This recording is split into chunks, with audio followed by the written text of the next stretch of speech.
liberación, un montón de cosas, pero no hay algo más esencial para la vida del cristiano que la palabra del Señor. Así que si hay algo que usted tiene que procurar en esta mañana, es escuchar lo que el Señor va a hablar. Amén. Gloria al Señor. Aleluya. Renuévame, Señor Jesús. Pon en mí tu corazón. Renuévame, Señor Jesús. Ya no quiero ser igual, porque todo lo que hay dentro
Aleluya. ¡Gloria a Dios!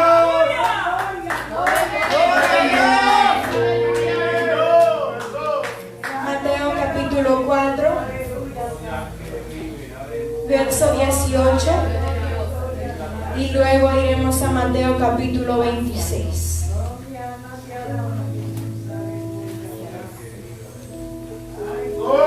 Hay poder, aleluya. ¡Gloria a Dios! ¡Gloria a Dios! Aleluya. ¡Está vivo! Mateo capítulo 4, verso 18 y luego Mateo 26. ¡Gloria a Dios! Ven, aleluya. Gracias, Señor.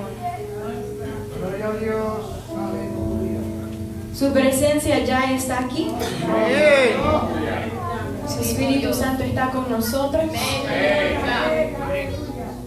Así que en su nombre leemos su palabra. Versículo 8 dice, 18 dice: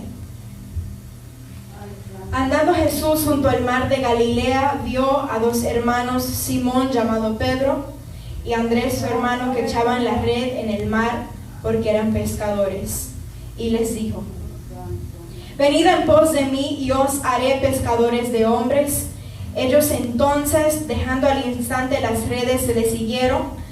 Y pasando de allí vio a otros dos hermanos, Jacobo hijo de Zebedeo y Juan su hermano, en la barca, y con Zebedeo su padre, que remaban sus redes, lo llamó, y ellos dejando al instante la barca y a su padre, le siguieron. Versículo 23 dice: Y recorrió Jesús toda Galilea, enseñando en las sinagogas de ellos y predicando el evangelio del reino y sanando toda enfermedad y toda dolencia en el pueblo. Mateo 26, versos 69. Pedro estaba sentado fuera en el patio y se le acercó una criada diciendo: Tú también estabas con Jesús el Galileo. Mas él negó delante de todos diciendo: No sé lo que dices.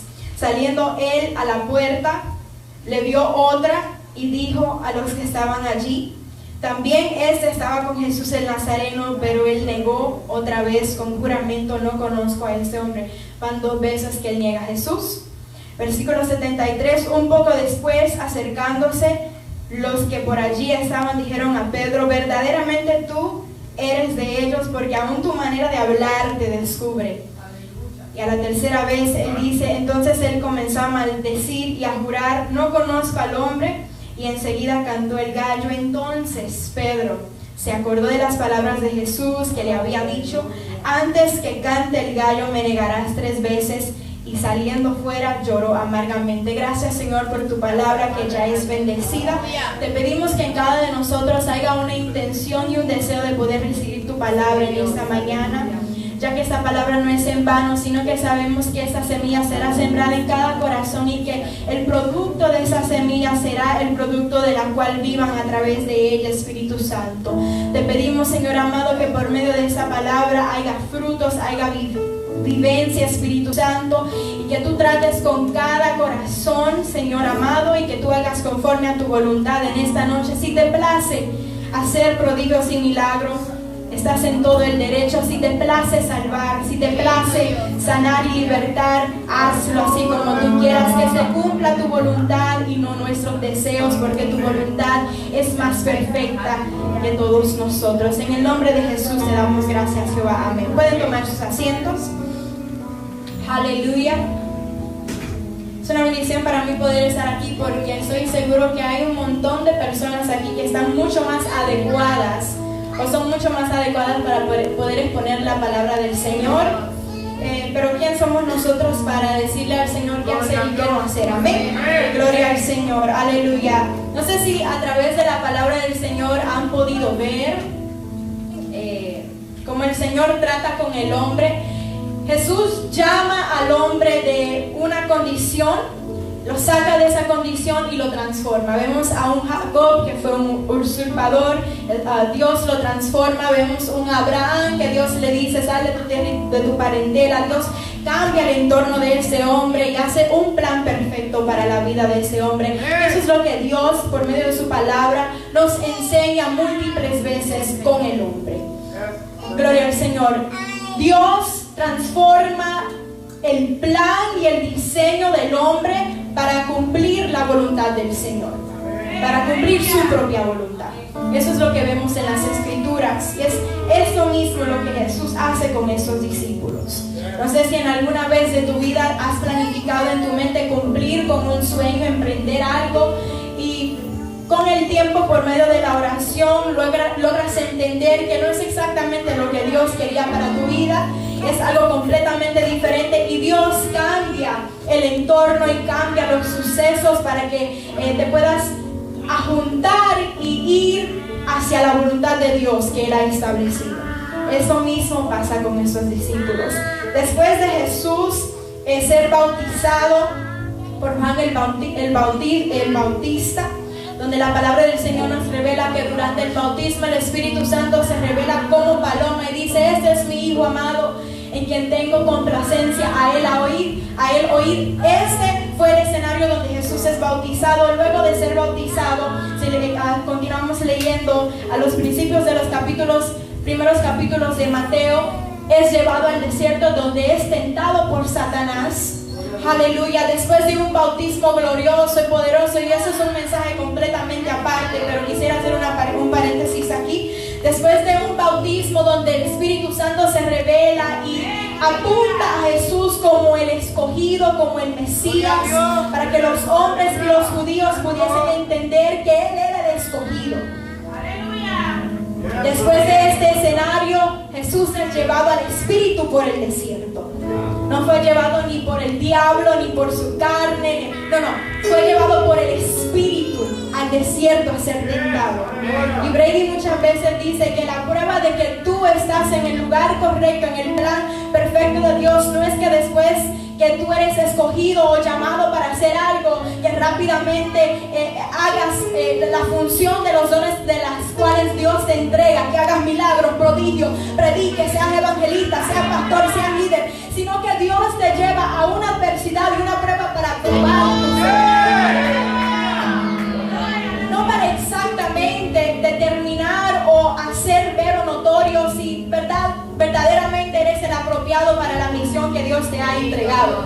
No, sino que Dios lleva a Jesús a este desierto para que Él fuese tentado, y en una forma u otra enseñarnos a nosotros que dentro del desierto es necesario ser cimentados en la palabra.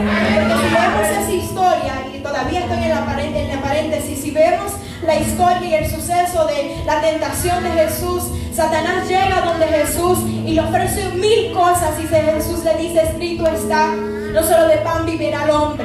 Hay algo que nosotros tenemos que entender como cristianos, y es que su palabra es nuestro fundamento. Nuestro fundamento no es la adoración, no es el ministerio, no es los muchos años que tú lleves en el evangelio, es su palabra. Porque si el cristiano vive fuera o vive sin la palabra del Señor, entonces ¿qué fundamento exactamente tenemos? Y creo que esa es una de las cosas que Jesús nos quiere enseñar a nosotros por medio del escenario o del suceso que sucedió en su tentación. Pero luego de la tentación de Jesús va al mar de Galilea y ve a esos hombres junto a la orilla del mar, y estaban tratando de pescar porque ellos eran pescadores. Estoy dando el contexto para que podamos entender la palabra del Señor. Amén. Y Él ve a esos hombres y Jesús les dice a ellos que suelten las redes y le sigan a Él. La palabra del Señor dice que inmediatamente Pedro y esos hombres escuchan esto, ellos sueltan las redes. En el capítulo 21 de Juan hay un escenario similar exactamente, y hay una parte en ese capítulo 21 de Juan donde dice que uno de ellos dice: hemos encontrado al Mesías. Inmediatamente soltaron las redes y siguieron a Jesús. Gloria a Dios. Y es muy fácil decir: ven a los caminos del Señor, e inmediatamente suelta el trabajo que tienes y la vida que tienes, y Dios te va a hacer un pescador de hombres. El escenario con nosotros es un poquito diferente, pero muy similar en el aspecto de... Aleluya. Gloria al Señor. Y cuando ellos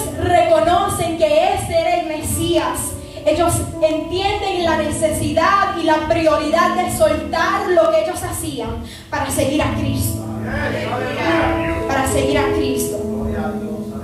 Así que dice el verso 20: ellos entonces, dejando al instante las redes, le siguieron y siguieron a Jesús.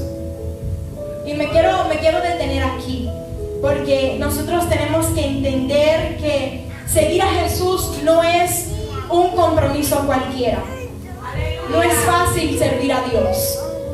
No es fácil, pero sí se puede. Y creo que Jesús fue un ejemplo perfecto de la capacidad que nosotros tenemos de dejar los deseos carnales a un lado, dejar el mundo atrás y seguir a Cristo. Así que Jesús iba en busca de discípulos.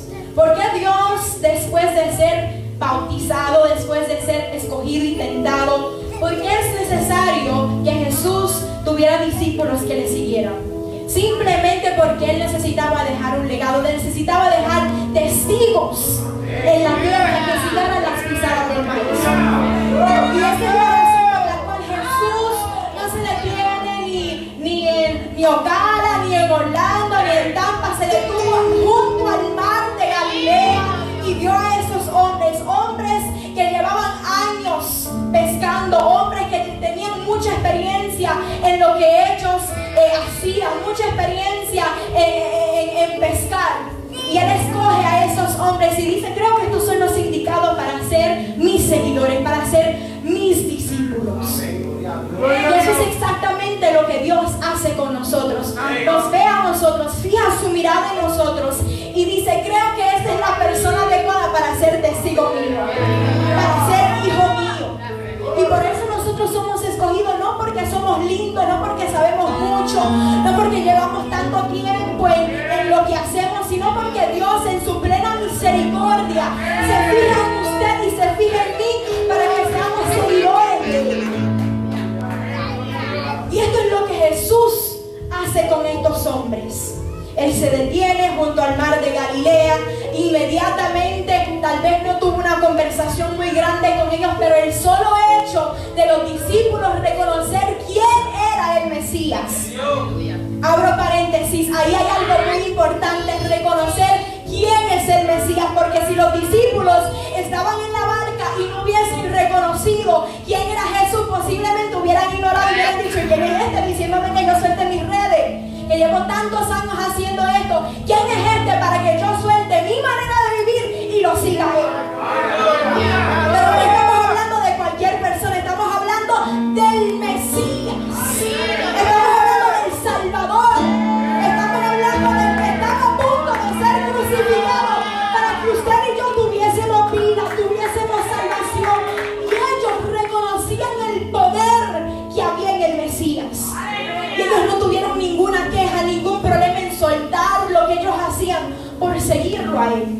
Vive Dios, aleluya. Entonces, ¿qué le cuesta a usted soltar su manera de vivir por seguir la voluntad del Señor? Creo que los discípulos tenían un reto muy grande: soltar lo que ellos hacían, soltar su entrada monetaria para pagar o sustentar a su familia por seguir a Cristo. Y Dios a usted no le está diciendo que suelte su trabajo. Dios le está diciendo a usted que usted suelte su manera de vivir por vivir conforme a su voluntad.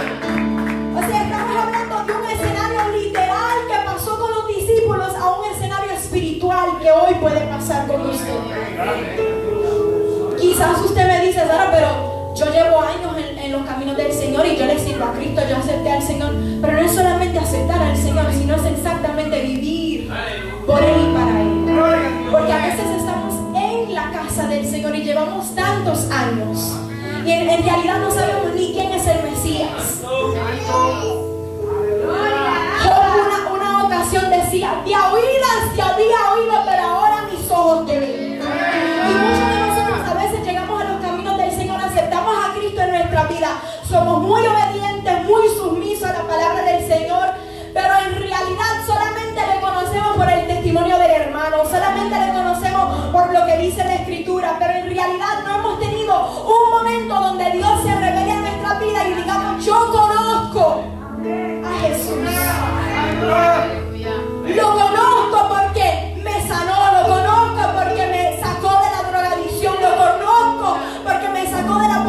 filosofía, lo conozco porque me salvó del pecado del mundo vil y perdido en el que yo he estado. Por eso yo lo conozco.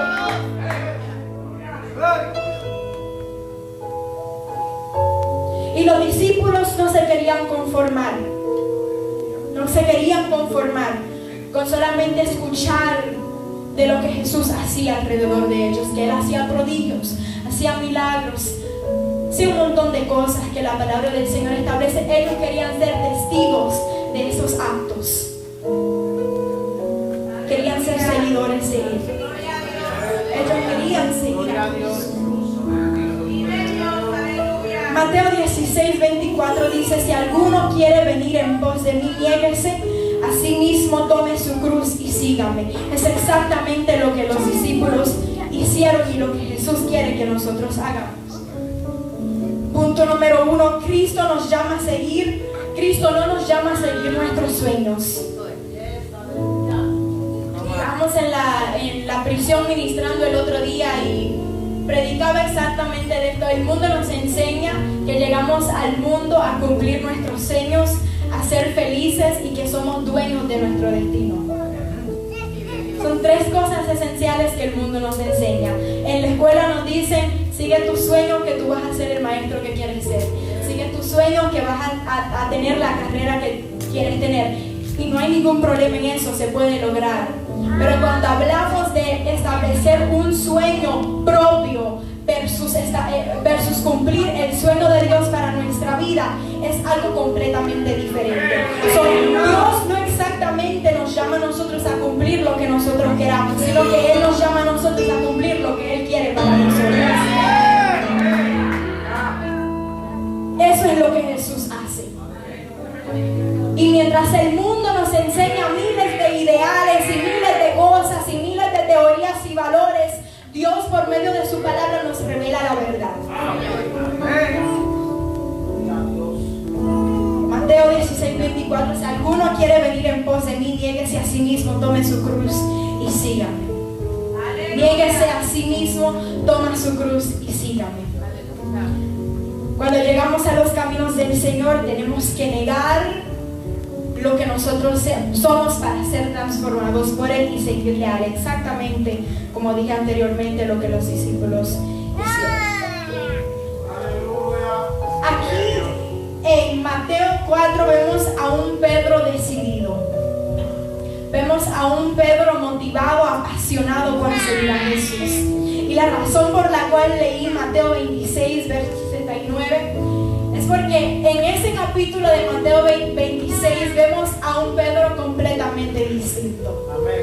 O sea, no estamos hablando de un Pedro que simplemente soltó las redes y siguió a Jesús. Estamos hablando de un Pedro que en el capítulo 16, si no me equivoco, de Mateo, mientras Jesús le preguntaba a los discípulos y a la multitud: ¿quién ustedes dicen que el Hijo del Hombre es? Muchos decían: tú eres el profeta, tú eres Juan el Bautista. Muchos tenían diferentes opiniones, pero Pedro seguía a Jesús de tan cerca que él fue el único que dijo: tú eres el Hijo del Dios viviente. Estamos hablando de un Pedro que cuando Jesús es arrestado, inmediatamente por defender a Jesús le corta la oreja al soldado. Estamos hablando de un Pedro que se mantuvo cerca de Jesús. No estamos hablando de un simple seguidor que le seguía de lejos porque Dios me llamó y pues como Dios me llamó y no sé qué hacer, solamente me voy a quedar aquí. No, estamos hablando de un Pedro que estaba decidido a soltar su manera de vivir por seguir a Jesús. Y en este capítulo 26 de Mateo, vemos a un Pedro que niega a Jesús 3 veces. Y muchas personas se centran en ese capítulo para criticar el acto de Pedro.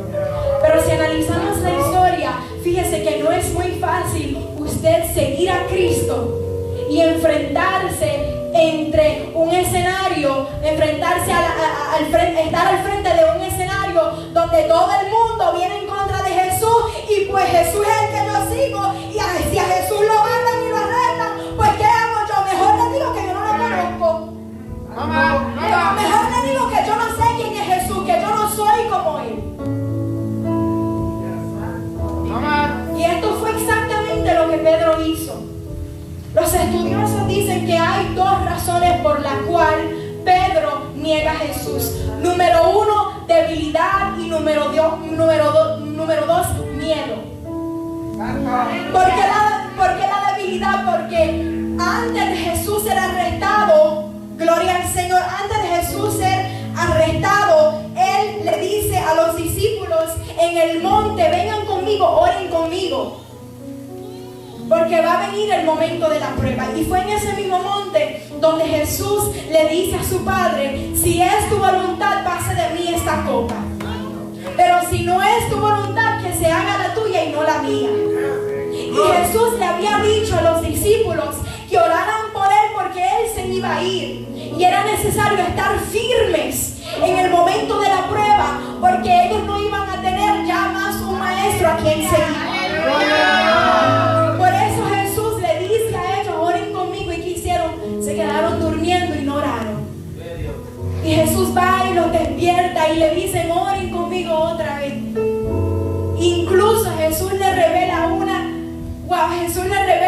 parte sensible de Él y le dice: tengo miedo, tengo temor. Tengo miedo, tengo temor.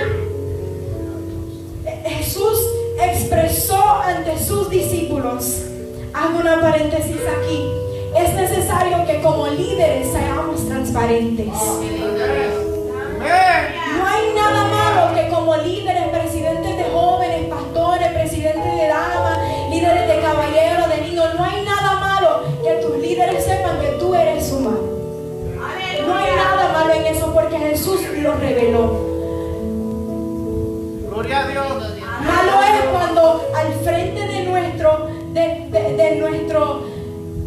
nuestros hermanos nos paramos con porte de que somos fuertes y somos héroes. Y entonces todo el mundo escoge este dedo para señalar. Mira lo que el pastor hizo, mira lo que la presidenta hizo, mira lo que la líder hizo. Pero cuando enseñamos transparencia ante nuestros hermanos, es mucho más fácil. Entonces nuestros hermanos ya no nos ven con un ojo de que tú eres líder, tú eres fuerte, tú eres hijo de Dios, eres el escogido, pues tú sabes lo que tienes que hacer. Sino que cuando somos transparentes y enseñamos que aunque soy el hombre de Dios, que aunque soy el escogido, que aunque soy el escogido, con todo y eso soy humano, y eso es lo que Jesús hizo.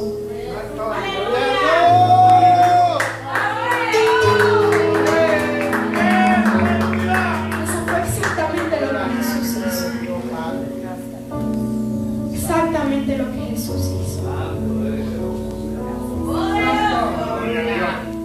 Aleluya. Jesús se revela ante los judíos, ante los discípulos, como un hombre que se sentía triste, porque sabía que la copa que se tenía que tomar no era una fácil, porque sabía que la prueba por la cual iba a atravesar no era algo fácil. Jesús sabía a lo que había llegado a la tierra. Él sabía. Te adoramos, Jesús. Gloria a Dios. Santo. Durante esta ocasión donde Jesús habla con sus discípulos en el monte y le dicen que oren, Jesús quería darle a entender a los discípulos la necesidad de la oración. Desafortunadamente tenemos muchos creyentes que quieren enfrentarse ante las tentaciones, ante las pruebas, ante las adversidades sin oración. Ahora, no estoy diciendo que porque usted ore, usted es... No estoy diciendo que porque usted ore, usted tiene ese poder. No, porque la fortaleza la entrega a Dios, sino que estoy diciendo que usted entiende que su adversidad y su proceso y su dificultad no lo puede atravesar con sus propias fuerzas.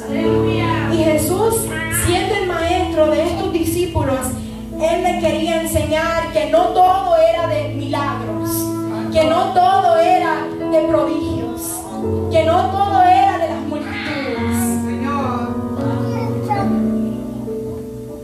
que no todo era de tener muchos seguidores, ni ser admirado por los judíos. No todo se trataba de eso. Jesús quería enseñarles que la vida del creyente que decidía negarse a sí mismo y seguir a Cristo y tomar su cruz, se trataba de tener una relación. Cristo no nos llama a ser cristianos superficiales.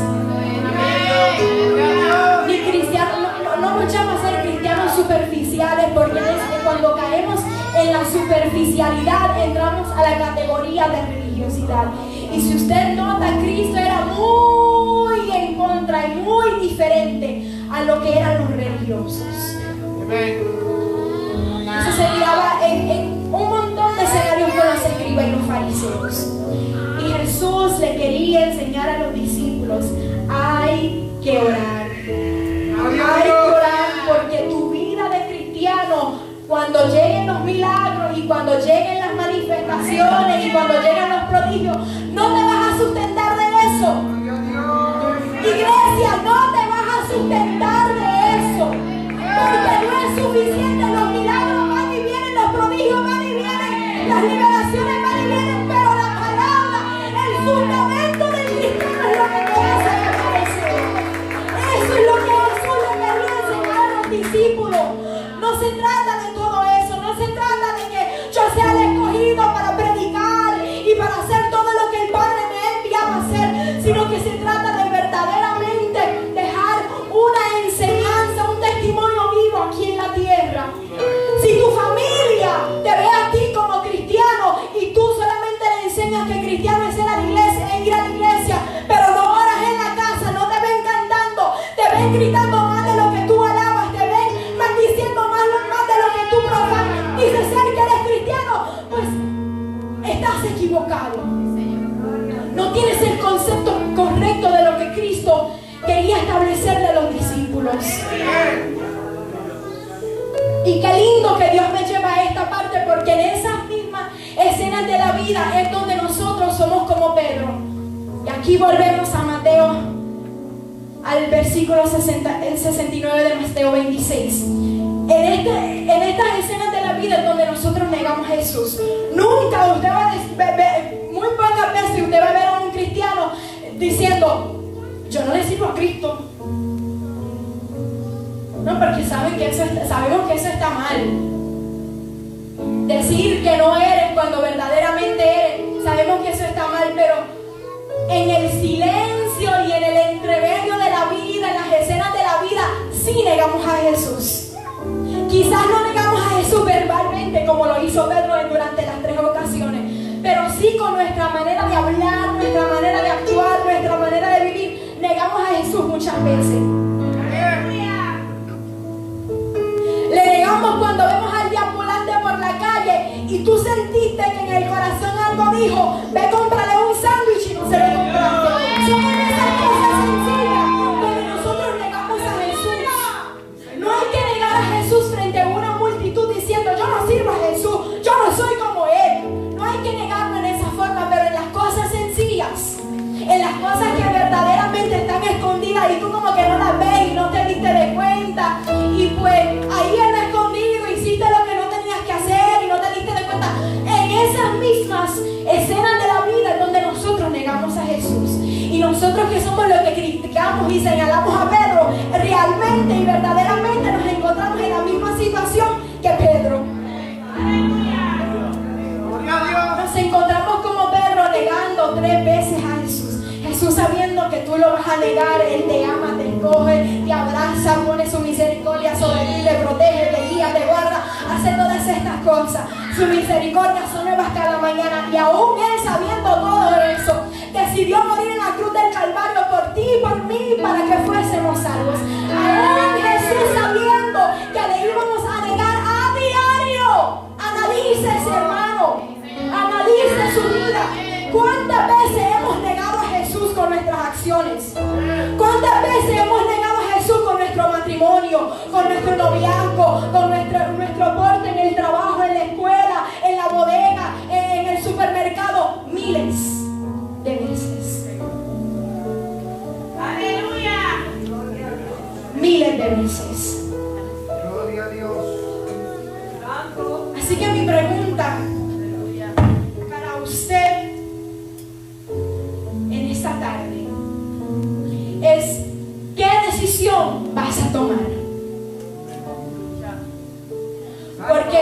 después que Pedro niega a Jesús, Pedro no se queda ahí como el que negó a Jesús y ya, sino que Pedro se pudo levantar y aunque estaba mirando a Jesús de lejos cuando estaba siendo arrestado, aunque de lejos, a escondidita porque sentía vergüenza por lo que él había negado a Jesús, aunque de lejos él todavía seguía a Jesús.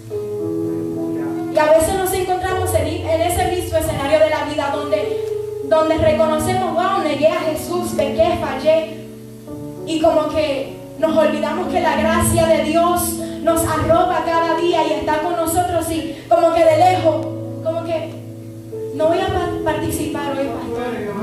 Usted sabe, no estoy bien. No voy a ir al ayuno porque mejor me quedo en casa el otro día. Dios sabe.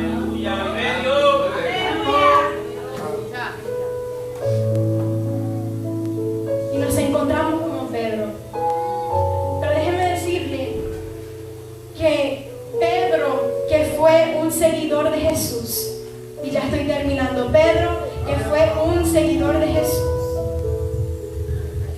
decidió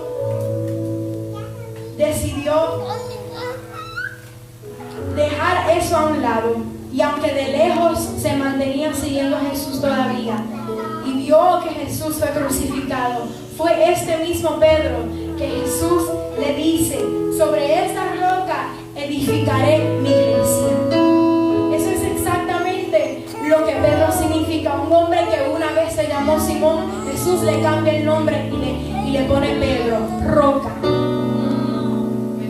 Así que aunque después de todo eso que Pedro hizo, aunque después de ese carácter tan fuerte que se revelaba porque tenía celo por Jesús y las cosas de Jesús, aunque en medio de todo eso Jesús le dice: sobre esta casa edificaré mi iglesia. Y fue el mismo Pedro que escribió las epístolas de Primera y Segunda de Pedro. Fue el mismo Pedro que al principio de los Hechos predica un sermón y miles y cientos se convirtieron con un sermón sencillo, un sermón lleno de poder. ¿Por qué estaba lleno de poder? Porque conocía a Jesús. El problema es que queremos los beneficios de Dios y que Dios nos respalde cuando hacemos algo en el liderazgo o en un ministerio o simplemente en una parte, pero en realidad no sabemos quién Jesús es. Pero Pedro tuvo que atravesar por todo eso para reconocer que no es el ego, para reconocer que no es como tú digas, Pedro, para reconocer que tú no sabes mucho, Pedro, que aunque llevas días y meses siguiéndome, todavía no has aprendido nada. Pedro, vuelve, recapacita y entiende que no es por tu fuerza, es por lo que Jesús te enseña, que no es por lo que tú has aprendido, es por lo que Jesús te enseña día a día. Yo he escuchado de creyentes que dicen: yo he leído toda la Biblia, yo me la sé, me la conozco, pero sabe que en los caminos del Señor siempre hay algo nuevo que conocer. A Dios nunca lo conocemos a plenitud, siempre hay algo nuevo que conocer de Dios. El momento en el que usted se estanca y dice: ya lo conozco todo del Evangelio, permítame decirle con todo el respeto, no ha conocido nada, porque en los caminos del Señor siempre hay algo más que aprender. Siempre hay algo más que aprender. Siempre hay algo más que aprender. Así que mi pregunta para ti en esta mañana es: ¿qué haces cuando comienzas con esa misma pasión que Pedro empezó y tuvo cuando siguió a Jesús, cuando soltó las redes? ¿Qué haces cuando empiezas con esa pasión, esa motivación, y de repente en el camino como que te estropeas y te olvidas o haces algo que intervino o interfirió en tu relación con el Señor y te encuentras como este Pedro en el versículo 69? ¿Qué pasa contigo cuando tú te enfrentas ante eso? ¿Te vas a quedar ahí porque fallaste, porque perdiste el hilo y pecaste contra Dios, o vas a seguir? ¿Vas a seguir o qué haces? ¿Vas a quedarte ahí? Esa es mi pregunta para usted en esta mañana, en esta tarde. ¿Qué usted va a hacer?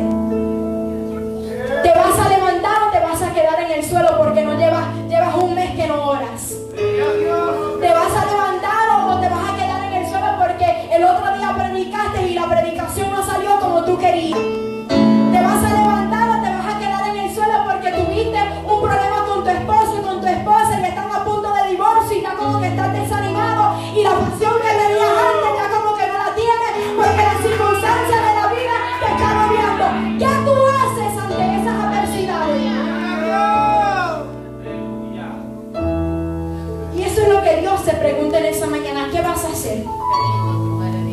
¿Qué vas a hacer? Así que vamos a ponernos sobre nuestros pies.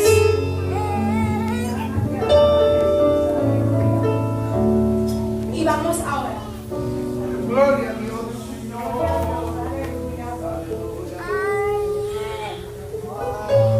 Espíritu Santo, te damos gracias.